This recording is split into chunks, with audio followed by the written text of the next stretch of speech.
Another one of my videos. This one is Cons 6th grade one-step multiplication and division equations.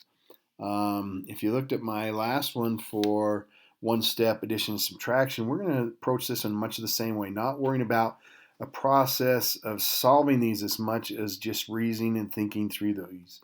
So if you look at our first one here, we have 7 equals g divided by 8.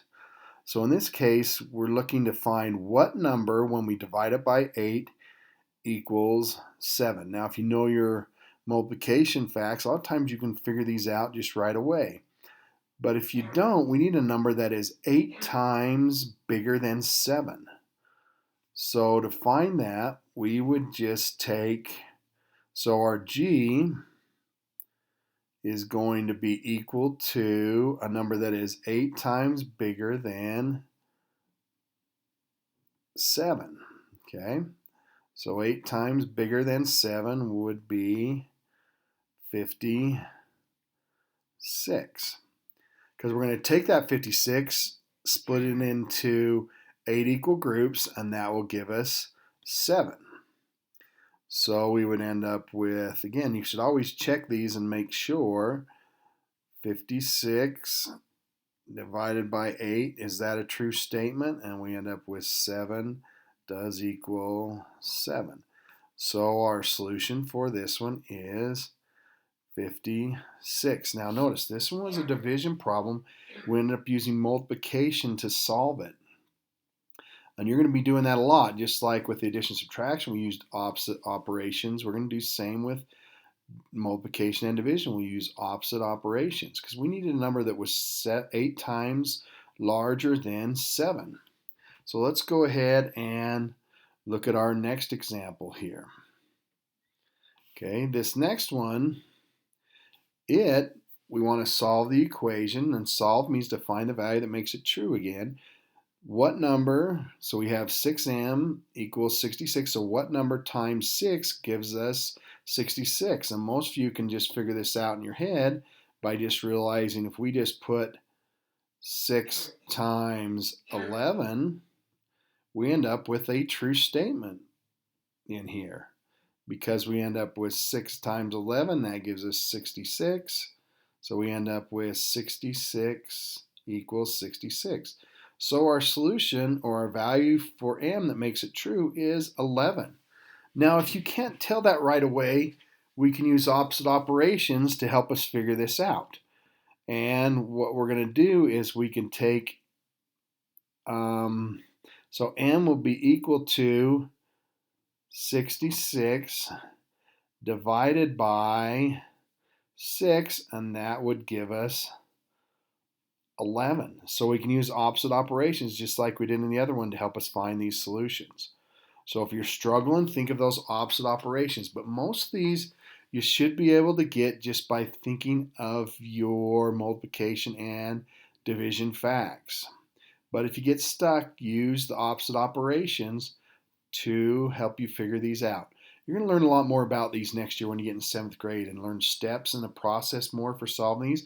But right now, we're just worried about reasoning and thinking through these. So let's go ahead and just look at one more example here. So this next one we have, find the solution for d divided by 4 equals 15. Now this one might be one that just doesn't jump out to us. And if it doesn't, we can just go ahead and use the idea of opposite operations. So we need a number that is 4 times bigger than 15. So we're going to take it, and we're going to take 15 and times it by 4. We can just do that in our head. 4 times 10 is 40, 4 times 5 is 20, so that would end up being, add those two together, and we would get 60. Okay, and so that should give us our solution of 60 divided by 4. Does that equal 15? And if we need to, we could check that off to the side If we aren't sure, we could do long division to check that and make sure it does work. Goes in there one time down here, and that would give us 20. That goes in there 5, and we do end up with 15. So that does work out. So we end up with 15 equals 15. So again, check these to make sure you do have the correct answer in there so you aren't getting them wrong. So we would put 60 in there for our answer and submit it. But we can use opposite operations to help us make sure we are getting the answer and find the answer, and then we can always check these to make sure we have the correct answer in there. If you have questions, good luck with these. I will give you one warning. If you go to the hints on these, it's going to talk about doing the same thing to each side. It's going to say, like on this one, you need to multiply each side by 4. And then what you'll do is just that will give you the 60 on this side, and that'll give you the answer. You're going to learn more while you do that next year, but just realizing if we divide, we multiply to find the answer, and if it's division, we multiply to find the answer. If it's multiplication, we divide to find the answer. So go ahead and good luck with these. Let me know if you need any help. Have a good day.